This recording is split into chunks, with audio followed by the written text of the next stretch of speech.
how it just kind of eases into our natural flow of conversation. Then like, well, hi, moms and dads. Ah, yes. Because I can see when it goes on here, and it could be in literally just 1 minute.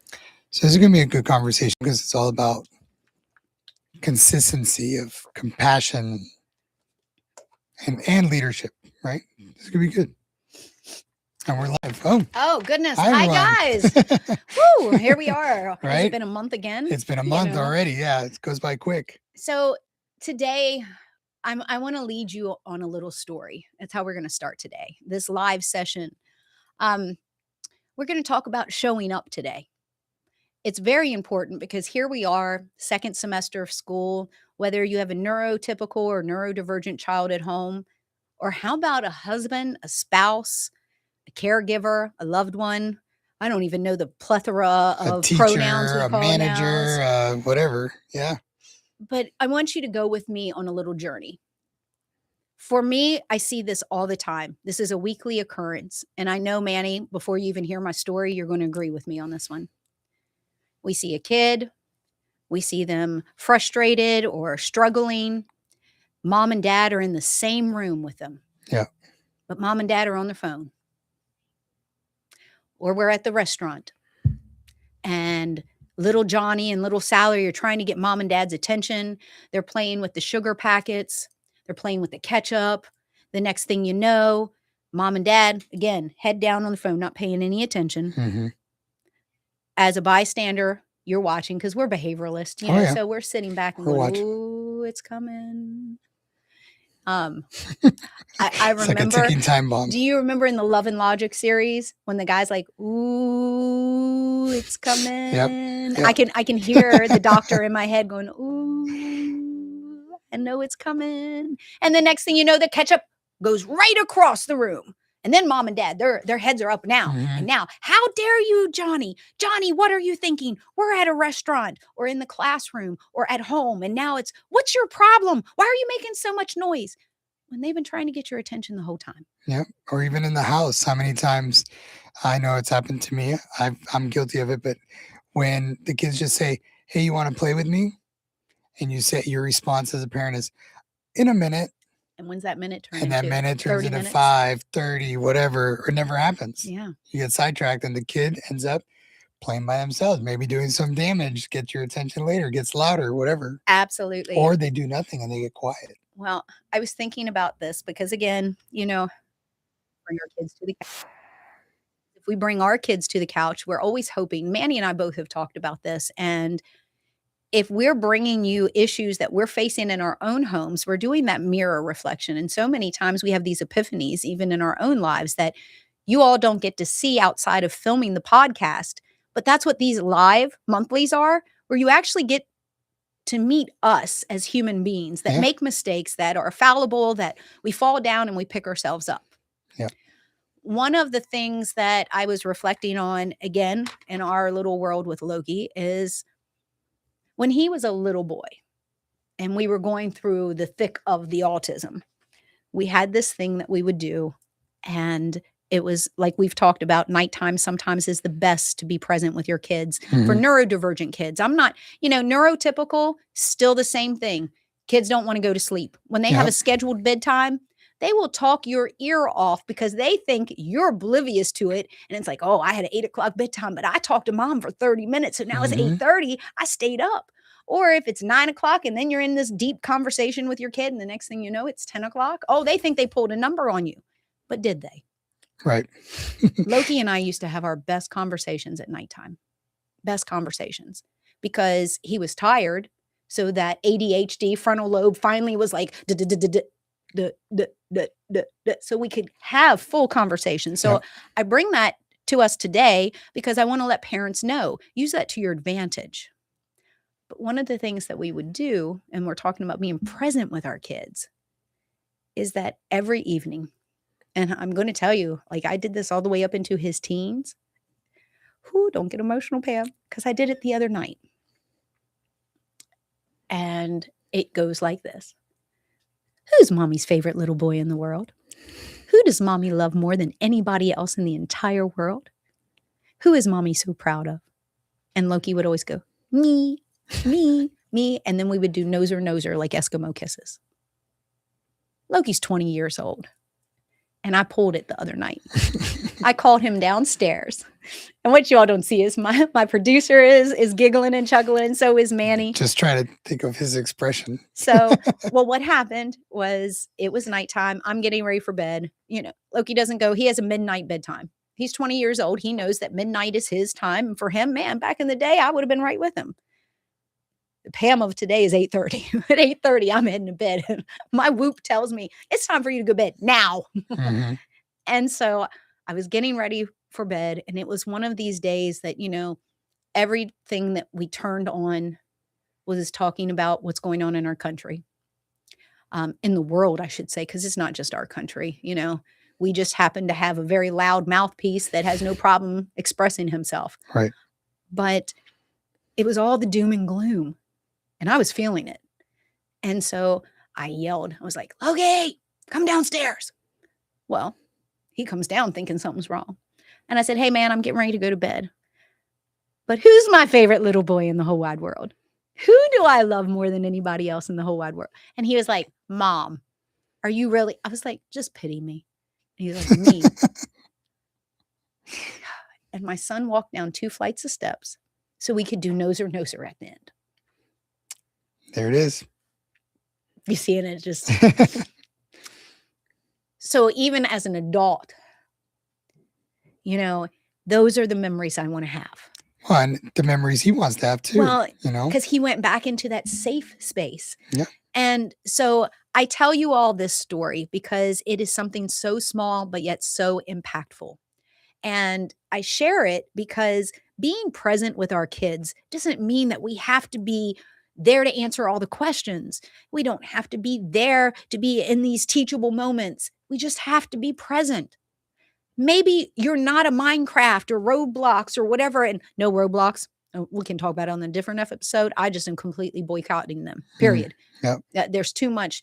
You know my thing. You hurt a child, I'll give my life up for a kid. Right. And you hurt a kid, and if you're allowing that to happen, I have no patience or tolerance for it. I digress. But going back is that you don't have to be the teacher, the doctor, the therapist during that time. Your kids just want you to be there. And then I started thinking about relationships. And I'm like, how many times have you just wanted to touch your partner? Not say anything at all, just to be present.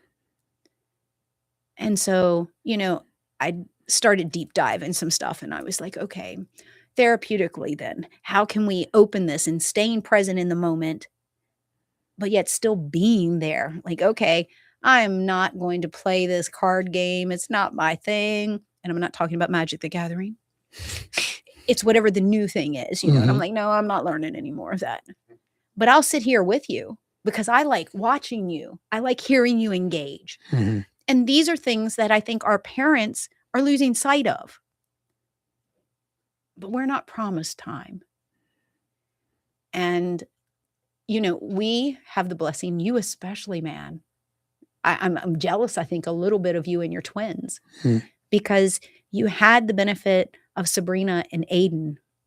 And that was really Manny growing up. Mm-hmm. Yep. You know, that was first kid and your my first early children. 30s. Yeah, my early 30s. Yeah. You're growing up. Mm-hmm. You're growing up as an adult. And man, thinking about even the autism, even the medical things, going through it with Loki, so much time I can't get back. Right. And when we talked about expressing being present with our kids on this episode here, all I kept thinking about was how much time we can't get back. Yeah. And I think, you know, one of the things I was hoping we talk about is like, you know, you mentioned the twins. So it's like my second round of being a parent. That's why I said I'm jealous, you know, man. For the audience, right? I have 5. Hope is 17, soon to be 18. Sabrina's 13, going on 14 soon. Aiden is 11, going on 12. And then my wife and I were blessed with the twins who are now 4, and they won't be 5 for quite some time until September. And it's definitely kind of a surge of, well, I had one round and they're all teenagers now, and they're doing their thing and quite independent. So, and I didn't screw up too bad, so that's good. And in terms of the showing up part, I thought about when is the most important times to show up, how to give, and that would be one thing I thought we'd talk about, and then the other, because it ties into everything, and then the other one is giving yourself grace when it's really hard to show up. Mhm. So, like with the twins, for example, man, is it harder when I'm older now? I'm not in my early 30s and late 20s, and the energy level that they have, I don't remember having that, like so. So being able to show up for them, it obviously feels harder. So it takes a lot more effort, and I'm sure parents can relate to that. When you have a long day at work, or you have a lot of things going on in your head, or you have financial troubles, or whatever, or even when you're sick. Oh, yeah. The twins don't. They don't They don't understand that. understand that. They're too young for that. And I can only imagine what it's like for a parent. I'm blessed, and I know I am. My kids are vocal. They have vocal language, expressive language. They can Right. tell me if they're in pain or hurt or sad or whatever. So I can only imagine, a parent having to show up when your kid can't express those needs and Right. wants and emotions. So, and then with the older kids, and Pam knows this happens to be a day where showing up means a lot to me. So it was just last night, one of my older kids had the intuition. I just wanted to go to sleep. And it was not even 8 o'clock at night. Right. I wasn't present. I wasn't in a good mindset. I just wanted to go to sleep. And I waited up for my daughters. They came home around 8:30. I said, good night. I love you. I just want to go to sleep. And the 13-year-old just had the intuition, like, something's not right. That's not usually my mojo. I want to stay up, watch a movie, whatever. And so it made me, prepare for today to think about what those challenging times, the most important times to show up, are probably the hardest times, maybe for us as parents, but are even more crucial. And what are those times? So just as if I was talking to one of our other families, Mhm. I'm going to say this to you. Mhm. Think about the acknowledgement on all the times you have been present when you had the energy. Oh, yeah. It's why she noticed the change. Yeah, for sure. So as a dad, pat yourself on the back. Thank you. Give yourself a little grace. Right. But programming wise, and I'm using Manny, this is a prime example because we all do this. I hear you tell that story, and I think about the connection of a father and a daughter, and how using nonverbal prompting and cues, she was able to assess that, man, dad's just beat. He's tired and exhausted and just not his normal self tonight. But she picked up on that. Oh, yeah. Do you know why she picked up on that? Because you have been so present. Mm-hmm. Yeah. You have been there. So when you have that outlier, good for her, because not only that, good for you. Yeah. But what did you do? But as a doctorate level therapist with over 20 years in applied behavioral analysis, he's already thinking of the negative about, oh, and I wasn't there. I normally watch a movie with her. I normally. Yep. But I was tired and I wasn't present because I needed to recharge my battery. Yep. I definitely did not give myself grace, which is, we're talking about.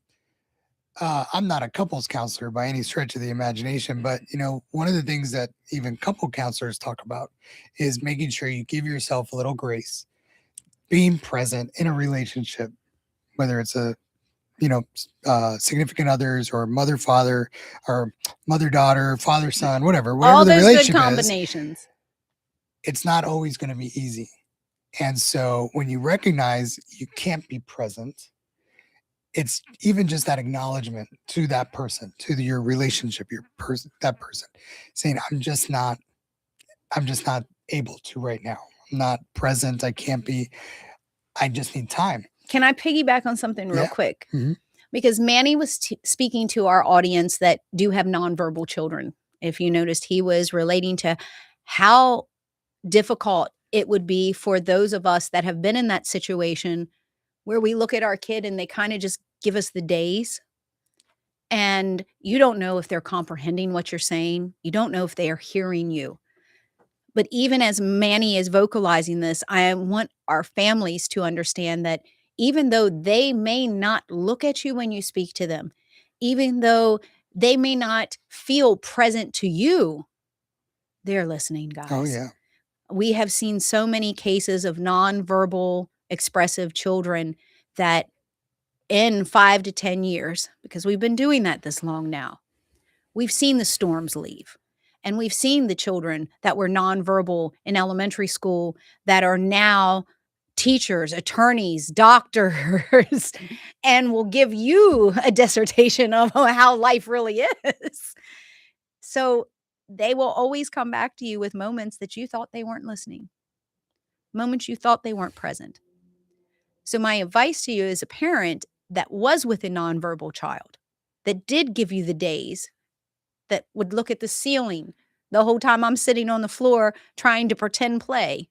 Oh my goodness, I think I've had more conversations with his toys Yeah. sometimes than even he did, and I'm Yeah. like, and today was a rough day. Mommy's doing the best she can, and I'm having my own little therapy session, and he's just playing, but I'm there with him. And that's what I want our parents to understand, that these present moments don't have to be big, huge, monumental, life-changing moments. Doctor's offices. Yeah. Doctor's offices. Yeah. The little moments are the ones that matter the most, more than people realize. Big moments come and go. People don't even realize them half the time. The little ones are what really sticks with you. Yeah.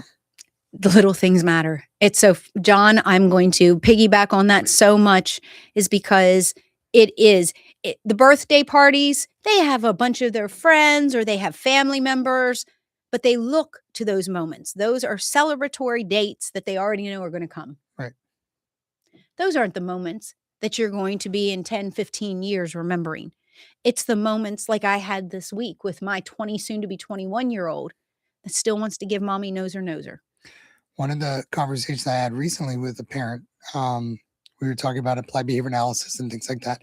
And this parent in particular was struggling because they don't see a lot of progress, or, the progress is slow.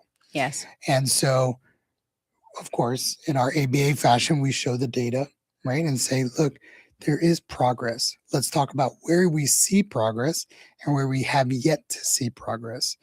And the journey is slow in some cases. And that conversation led to us talking about mom and dad. This is the time to be present. Oh. This is the time to be there for your kid, even more than those big wins. Yes. Because those small incremental changes, they take longer, they're harder, and there's growth. But even though you don't see it where you want it, be there for that little. Oh, I small like that one. And they walked away feeling a lot better, but it was more than that. It was more about understanding how instrumental we are as parents to be present during those slow moments of progress. Or maybe think of it as an older kid that's having an emotional crisis. That's a good time to be present. Yes. Those kind of critical junctures. If your kid is now in the job market and they had a really shitty day at work, Exactly. that's the moment to tune in, right? That's being there to relate with them. Yeah. Not to coach them, not to give them advice, not to tell them what they did wrong, just to be present, to be there to listen. Just listen. Yeah. That's one of the hardest things I think having a teenage girl has been, because the boyfriend thing, had to deal with that. And just having to sit and listen to the baloney of what the guy did, But what we also need to say, though, it wasn't just in parents. This is the part of being present, okay? Right. Is that a good tip and trick to do is to, well, Manny, what I hear you saying, and repeat back to them. The active listening. Yeah. Well, it's also part of coherent communication. Yep. Because we want to make sure that what the child is saying and what you're hearing are the same thing. Role play here. So Manny just expressed that, oh my goodness, I got to listen to the boyfriend thing. And man, is a teenage girl and they're going into the details. Now, I don't know. Maybe it's my red hair, but anybody hurts my son's heart, breaks my son's heart. I can't even imagine if he was a little girl. Oh, fire dragon mama would be like, let me Oh tell you, no. I stopped listening because I'm ready to thump her ass, or, and all of these things come into play. And the first thing we want to do is put the parachute up, come in, it's triage, we're here, we're going to take care of it. And that's not what they need. It's not what they need, and it's honestly just gonna not solve the problem. They No, and haven't learned anything. backfires Right. sometimes, because what if the boyfriend and girlfriend get back together? Now it's, well, you don't like him anyway. You don't like this, and you don't like, Oh my God, yes. Yeah. Well, especially like in a topsy-turvy little relationship that's growing. Today might have been a bad day. Tomorrow might be a great day. You got it. And You so got it. all you need to do is just be a good listener. That's Yes. all they really want. Well, so we've looked at this. We really focused a lot on our teenagers because the teenagers are talkies, and that's what we want. You know, Right. it's so funny. I've talked to so many parents that now have young adults that were going through the struggle at the same time Loki was going through it. And so we're going 2 decades ago. So a lot's changed in the world from going through the nonverbal times for us. And the first thing that they all, and it's like everyone I've talked to that has seen this change, is that when you're in the moment, you don't see anything but that moment that's right in front of you. So, like the parents that are seeing it's just happening so slow. I see changes happen. Okay, there's social emotional development. Then physicality comes in and it wants to hit us in the ass because now you got a kid that's facing puberty. And so we're always fighting this motion when we just need to let it flow and watching the small wins. Absolutely. I believe Manny co-wrote a book and it was talking about these little tiny wins that we need to make a big deal about. That's right. And so that's when he's talking about in the toughest times, being present are the times you're going to remember. Example, let's say you have a kid. The school system, meaning public school system, was said, this child is having behavioral issues. Oh, yeah, okay. Maybe it's just your teacher. Sorry, not sorry. Truth there. But now you've got a label on a kid. And now coming home. So, Manny, what happened today? Mommy got a call from the principal. And the principal said you weren't paying attention in class and you were throwing pencils at your other friends.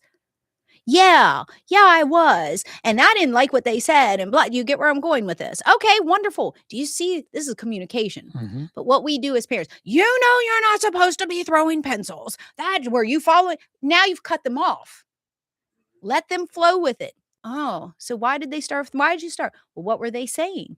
Well, what was the teacher doing when they were saying that? Well, what could you have done? Asking these questions back to them.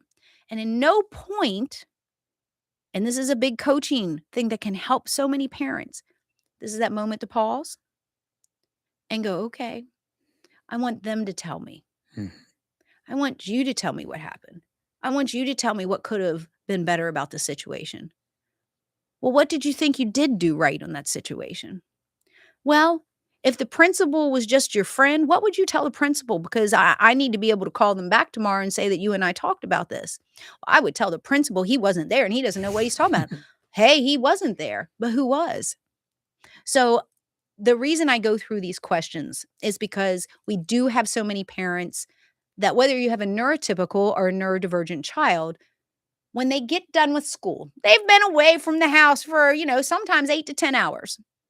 You're sitting at the dinner table and you want to unwind from the day and you have communication. And this is working on communication skills. Parents, please go back to the dinner table. You know how that goes because we don't even see that nowadays. Everybody takes their plate and they goes up into a room and sits in front of another computer. Having these open communications, though, is that then you start asking questions and it causes you to pause instead of dictatorship. It's like, really, man, tell me that. Now, guess what? The next thing you know, they're going to want to communicate with you because most of the times what we hear is, how was your day at school, Manny? Fine. What did you do today at school? Nothing.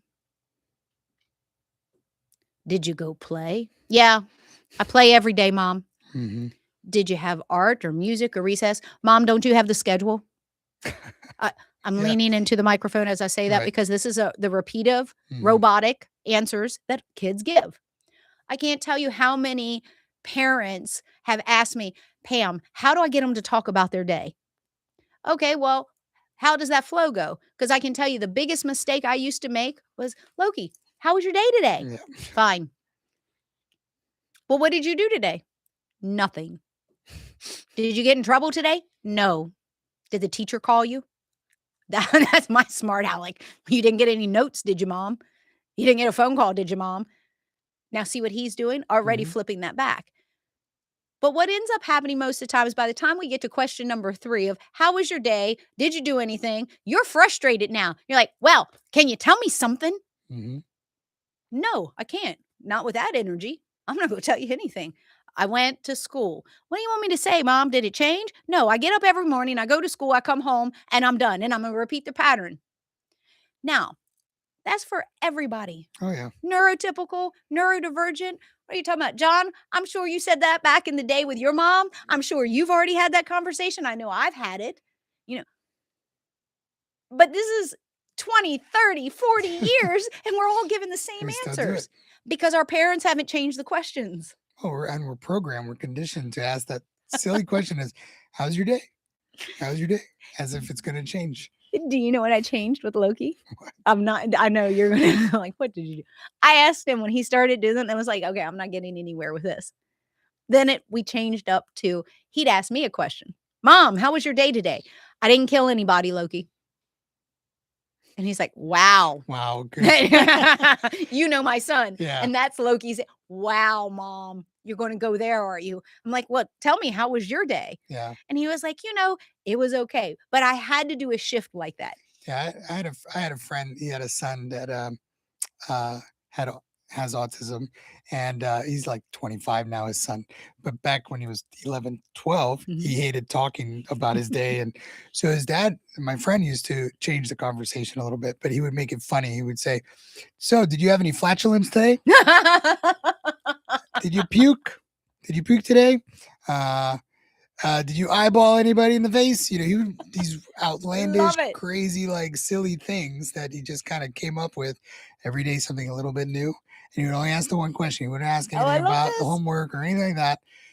And his kid got into it and started asking silly questions to his dad about his day. But now look, we've now made humor part of Yeah, it. You've relaxed the and it really flow of broke the ice a lot. conversation, Yeah. and I think we really, guys, we got to sometimes laugh at ourselves.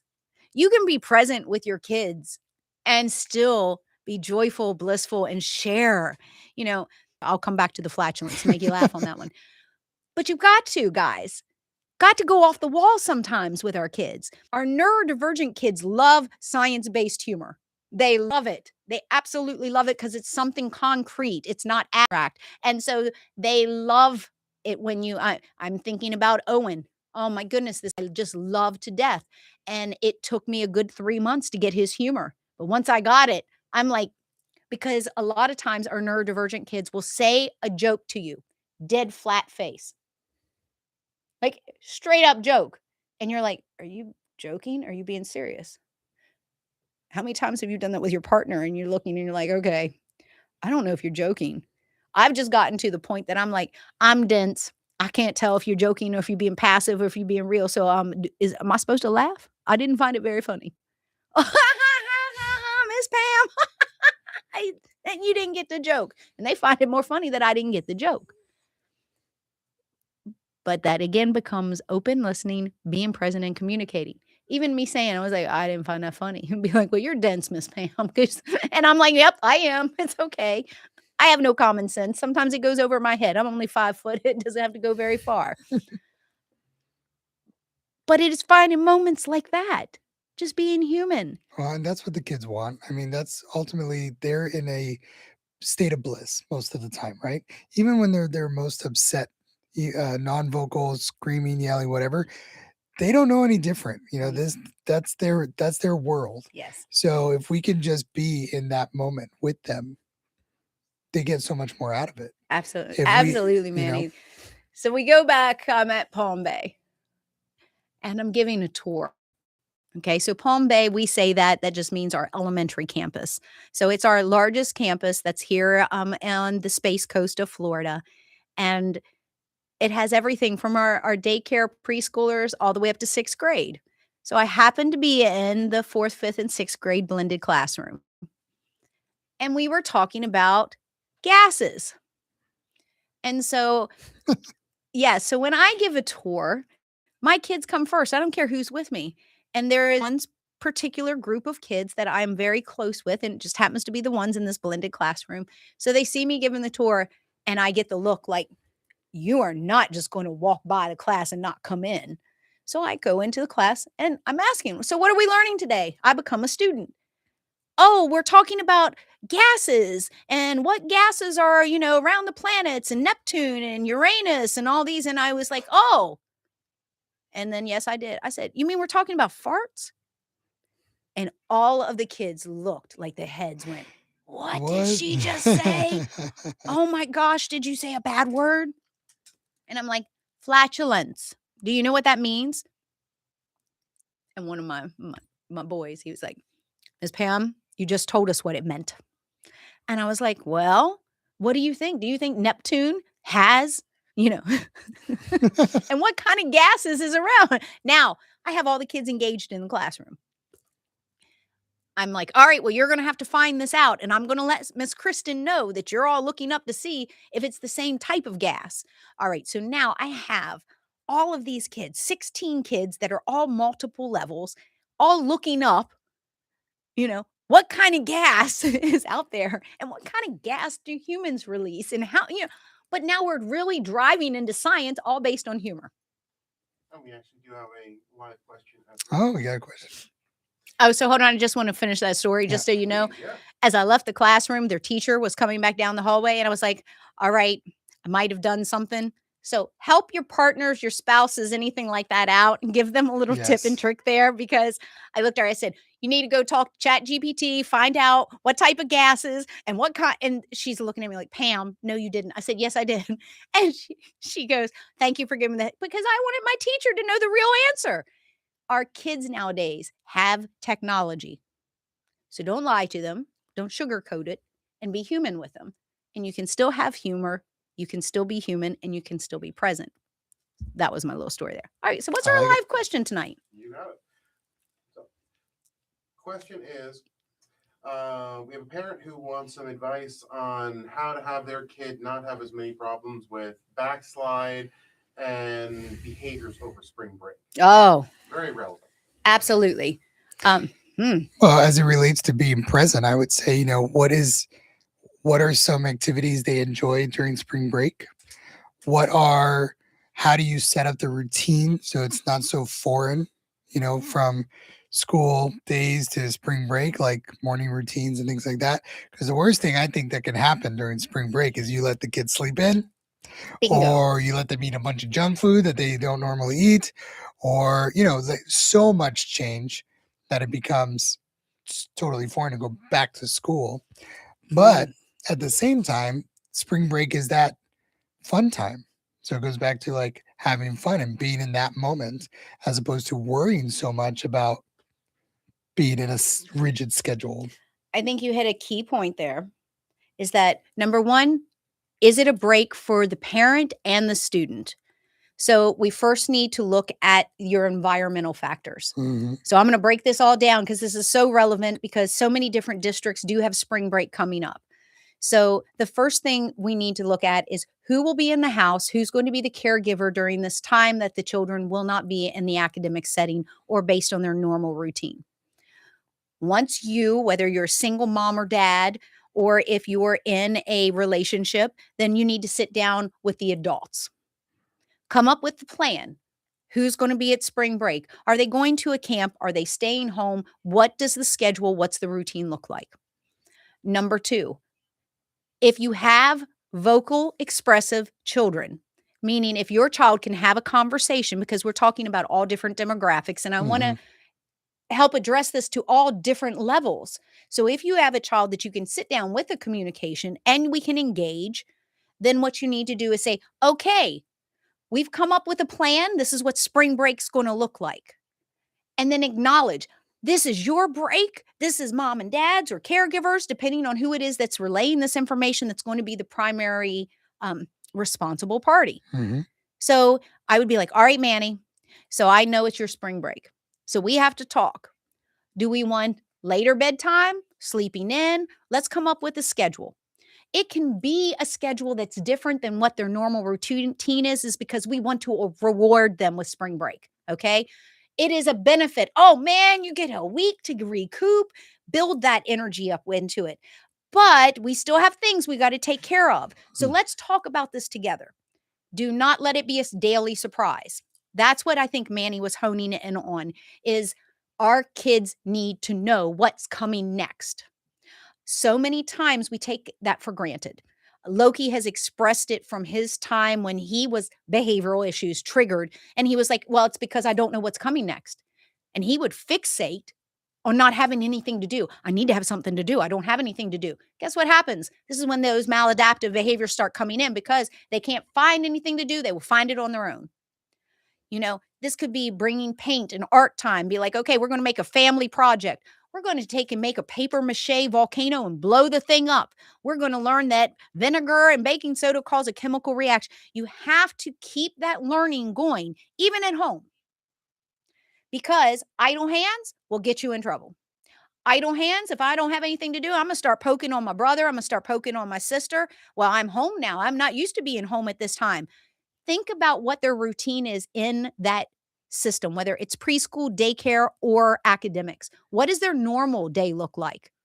Do not mess with their food schedule. Manny hit a home run on that. The same way as if you're sitting down and you're pre-planning, plan the junk food days. Mm-hmm.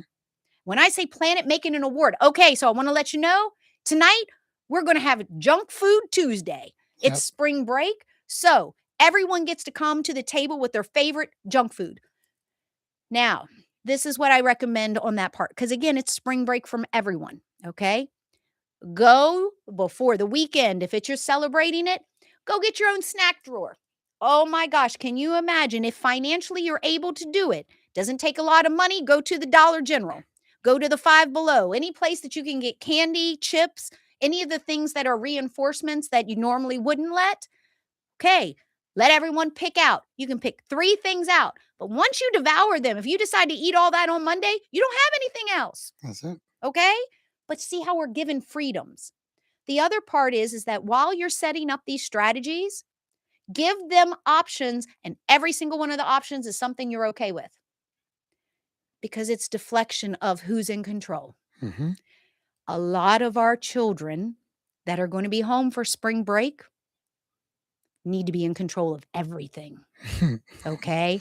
So, Manny, we have options because it's spring break. We can do this, this, and this. It's your spring break.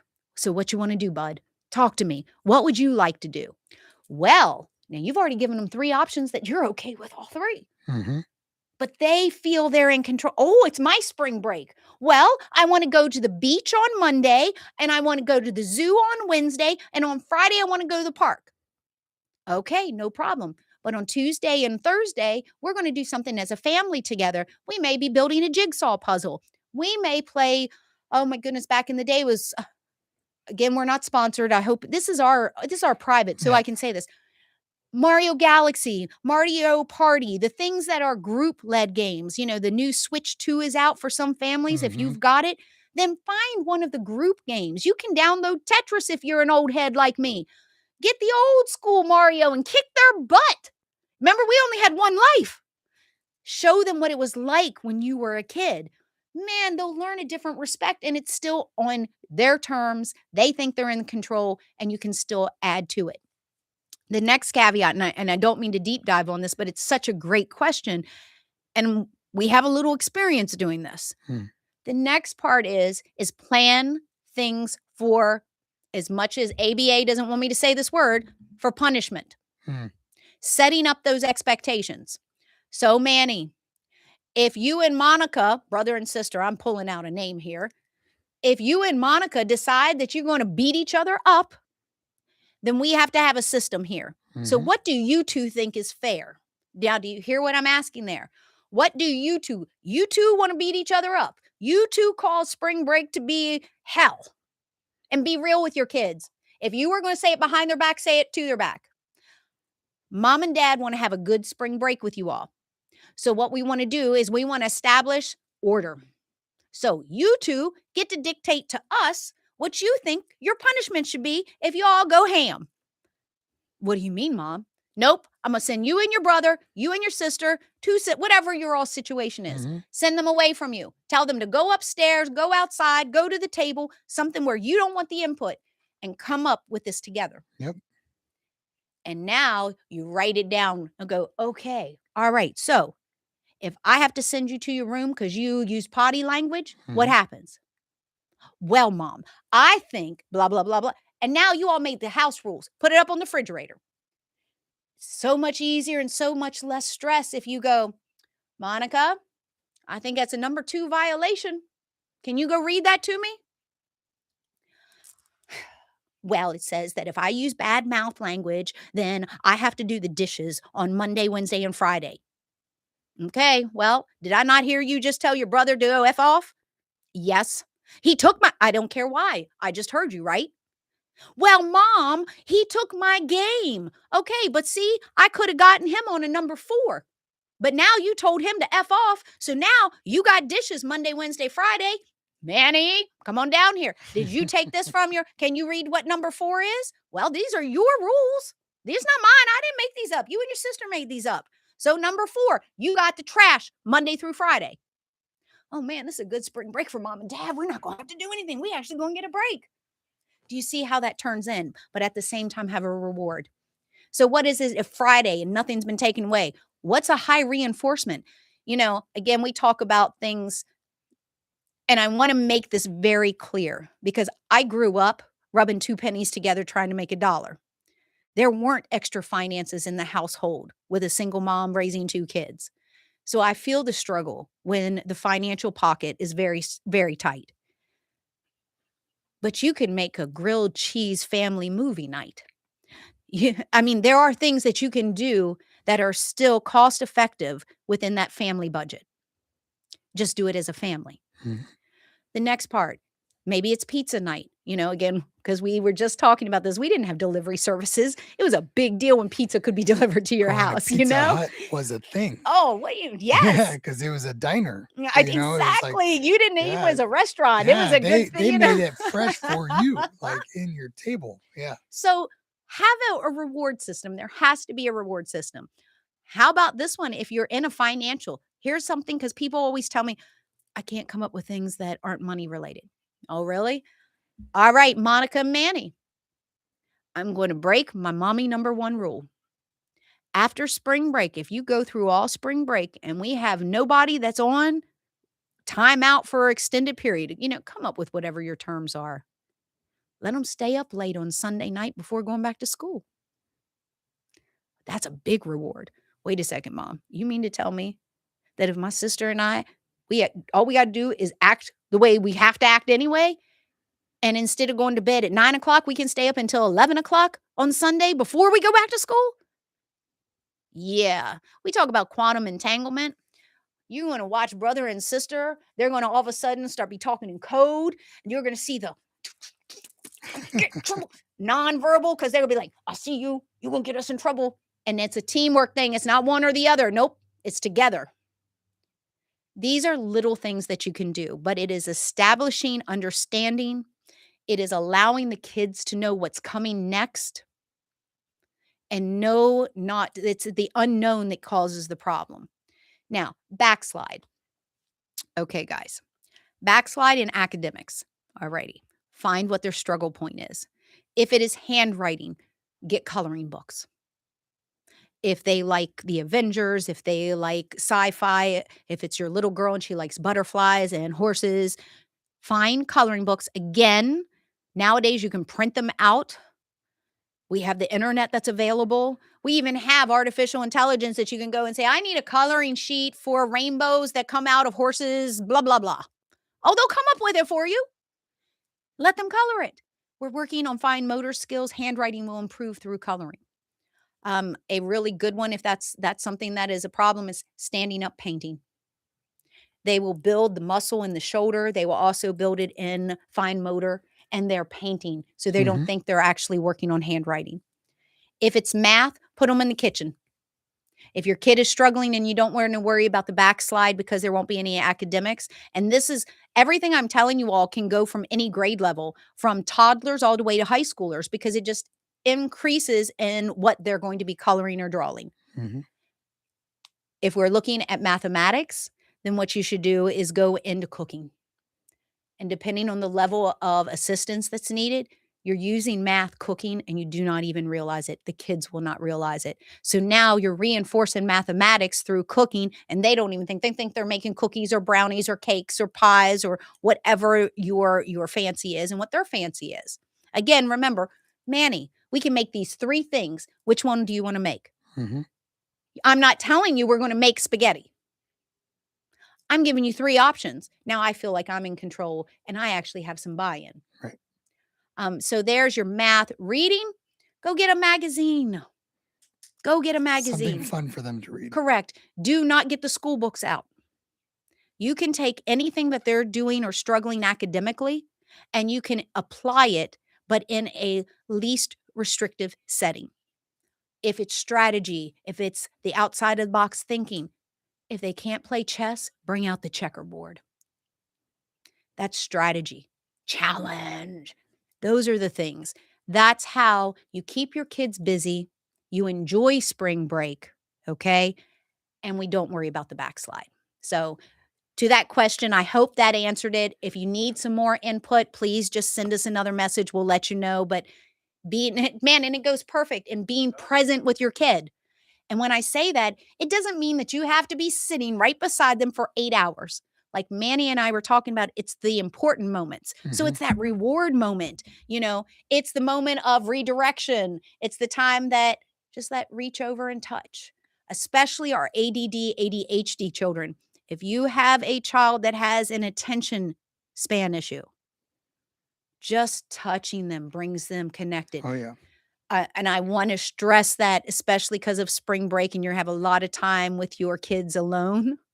Um, don't yell from the kitchen or upstairs to an ADHD kid. John, I need you to do the dishes. Then I need you to take the trash out. By the time they get downstairs, they don't even remember why they're downstairs. Yeah, I got one too. Just if you are a parent like us that during their spring break you're working, being present is to remember that you haven't seen them in 8 hours, but they haven't seen you in 8 hours, and you've been at work. So how can you be present when you are together, even if it's for a couple hours? For Absolutely. you, it's no big. It's not a different. You went to work and now you're home, but for them, it's different because they didn't go to school. Right, because they also may be in daycare. They may be with a babysitter. They may be with a family member while you're at work that they're not used to. That's a really key point. So make the point when you get home that if you are the type of parent that needs to decompress from work, then plan that time. Mhm. But that also is, this is how that conversation would go. Hey, Manny, mommy needs some time to let go of work. So when I get home, I'll set the clock. I need 30 minutes and then it's you and me, babe. Exactly. They know what's coming next. They know that you're there for them, but you also don't want to bring your baggage and your energy from work to them that might have had a bad day, might have had a great day, but they're going to feel you. Mhm. A lot of times, our kids, especially those on the spectrum, are tuned into you more than you realize. That's our research is showing Oh that. yeah, They're definitely. tuned into you. So if you had a bad day and then you come home, and we've all done this, I am a culprit of this. I may be white knuckled in the mode that I'm like, I just want to go rough off these parents that don't take good care of their kids. We hear it. Manny and I in the field that we're in, we're not talking about our parents at our schools. We're talking about external issues when we get the calls to, we have a condition, we have this, and what would you do? DCF, Child Protective Services, anytime you got to talk to them, you're white knuckled and you're ready. Yeah. But don't come home carrying that burden And it may not even be, we work in childcare, we working with kids, so this is our burden. It may be that you're an account receivable and you've got huge AR issues. It may be that you're in, IT and your servers go down. It may be that it's something you can't control but has caused living hell for you that day. Like I said, you're white knuckled. The last thing you want to do is fake your energy with your child. Yeah. They will pick up on it. They will shut down, or they'll feed into it. And then you don't have that bandwidth to handle them and the way that you're already white knuckled. So be honest with them. Manny, mom has had a rough day. I need 15 to 30 minutes. I just need to let the day go. Okay, mom needs to go do some breathing. Okay, I'm going to set a clock when the timer comes out. It's all us. And stay to it.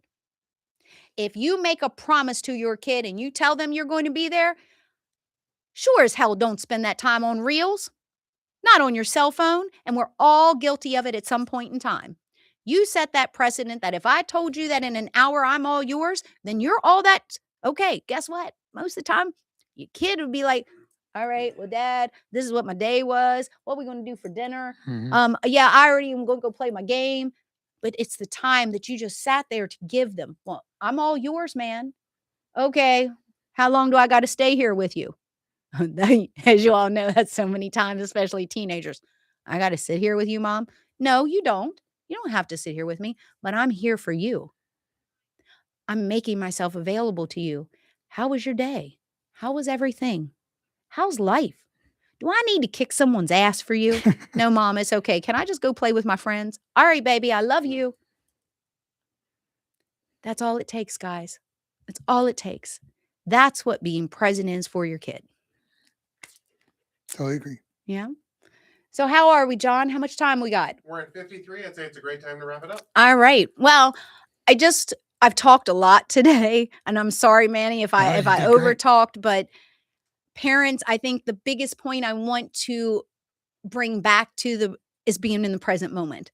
Being in the present moment. Do not be at 9 o'clock in the morning when that person hits you in the car in the line or cut you off. That happened. It's already gone. It's done. Remember, we're not promised tomorrow. So the times that we have with our kids and with our family, make it count. Be there. Be there or be square. I feel like it's an after school special. Yeah, right. No, make it count. I like that. That's a good way to end it. Yeah, I think so. All right, families, remember, you have complete access to us and our team. So please send in those questions just like tonight's question. We'll answer it live here on the air. And remember that these are always available for playback. All righty. Until next month.